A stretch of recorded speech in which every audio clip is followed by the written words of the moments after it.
emotion and attitude towards death felt by Civil War soldiers of varying age, specifically Chester Hutchinson, who Robin has so kindly volunteered to read for, William J. Crossley, Braxton, and Sultan Ballou, Mike. Their ages respectively are 16, 20, and 32. These three men were all thrown into similar tumultuous front lines of battle, but their letters and diary entries indicate that their emotions were not necessarily the same. These letters and entries seem to have served as an individualized coping mechanism, an outlet where their perception of death and the war could come across how they wanted them to. We cannot know for sure how these men truly felt, but the way they chose to write sheds as much light on their actual feelings as anything really could. The following script includes excerpts from the letters and diary entries of these three men, followed by a dramatization. So on that note, I'll read stage direction and they will read the script. The play begins. Three men stand in full battle regalia on the back stage with no scenery. A single spotlight shines on each man. All is silent except for their voices. They stand an equal distance apart from each other, standing tall and proud. My very dear Sarah, the indications are very strong that we shall move in a few days, perhaps tomorrow. Lest I should not be able to write you again, I feel impelled to write lines that may fall under your eye when I shall be no more. The cabin is full of wounded and dying, and I don't know how many are in the yard. When the surgeon was dressing my wound today, he found the bullet inside the drawers where they were tied around my ankle.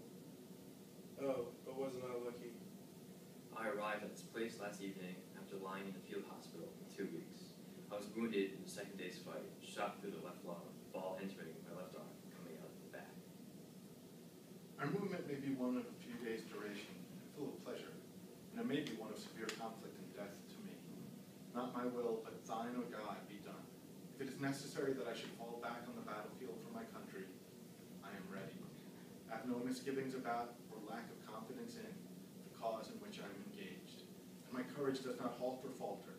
I am willing, perfectly willing, to lay down all my joys in this life to help maintain this government and to pay that debt. Colonel Slocum died at 1 o'clock this morning. Penno, of the 1st, had his leg cut off. The major had both of his taken off. We had some porridge made from meal the men brought in from the woods. I think I shall come out all right again, as I'm now where I'm getting nourishing diet, which I trust will give me more strength than I had at present. Hard it is for me to give them up and burn to ashes the hopes of future years, when, God willing, we might still have lived and loved together, and seen our sons grow up to honorable manhood around us. I have, I know, but few and small claims upon divine providence, but something whispers to me that I shall return to my loved ones unharmed. If I do not, my dear Sarah, never forget how much I love you, and when my last breath escapes me on the battlefield, I will whisper your name. Colonel Slocum was buried this morning at the lower end of the garden. Major Ballou's and Penno's legs in the same place. The major is getting better, so am I.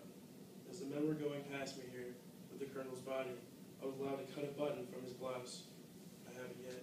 At the same time, they found another bullet wound in one of his ankles. At one time, our chaplain gave me up, but thanks be to God, I felt ready to go or stay. I would not give up the hope I have for the whole world. But oh, Sarah, if the dead can come back to this earth and flit unseen around those they loved, I shall always be near you.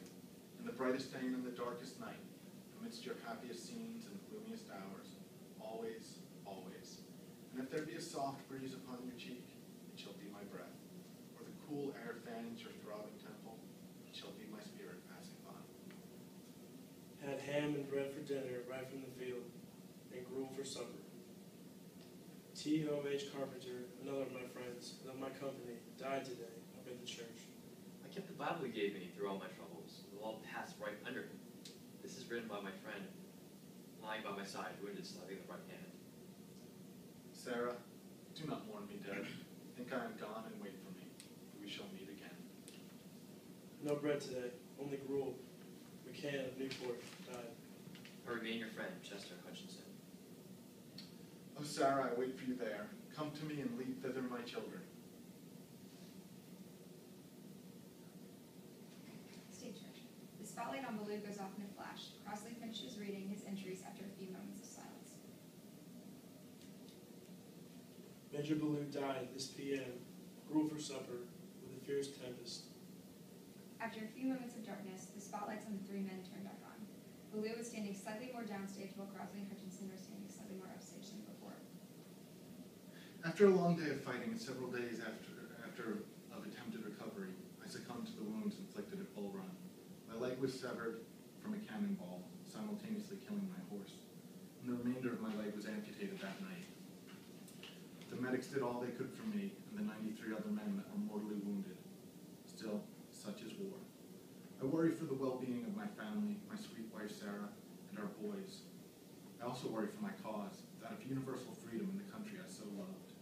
What will become of all these miserable people when and if this carnage ever subsides? Are they doomed to bask in the wake of this immense death the rest of their lives? Will they never move on to happier thoughts? With so many lives lost or ruined, how could things ever return to the way they were? And all these young men, those who have witnessed the bloodbaths that are battle, those who have lost the best age of their lives to a war potentially fought in vain, what will they be? What will all these boys so violently thrust into adulthood lead their generation to become? All of these things preoccupy my thoughts now, even in death. Take Crossley and his diary entries, for example. Youth view such things so differently. Had ham and bread for dinner right from the field, and gruel for supper. T.O.H. Carpenter, another of my friends and of my company, died today up at the church.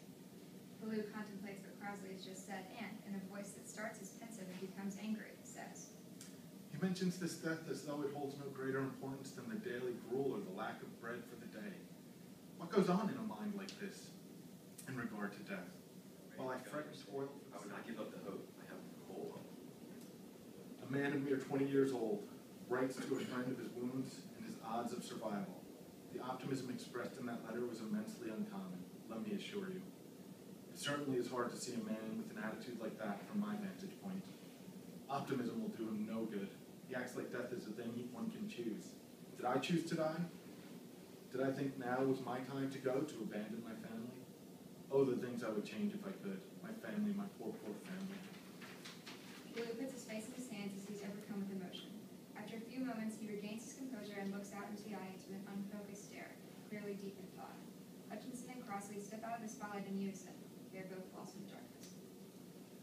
But I know deep within myself that I did not fight in vain. I did not die in vain. My country more than deserves my sacrifice, and those of the thousands of other men who have perished or will perish. My family will remember me with pride, even if that pride is mixed with sadness from time to time. They will long to see me as I will long to see them. Crossley and Hutchinson will go on to live long, healthy lives filled with contentment and joy, forever remembering the lives lost on the battlefields on which they too fought. They will carry with them the souls and memories of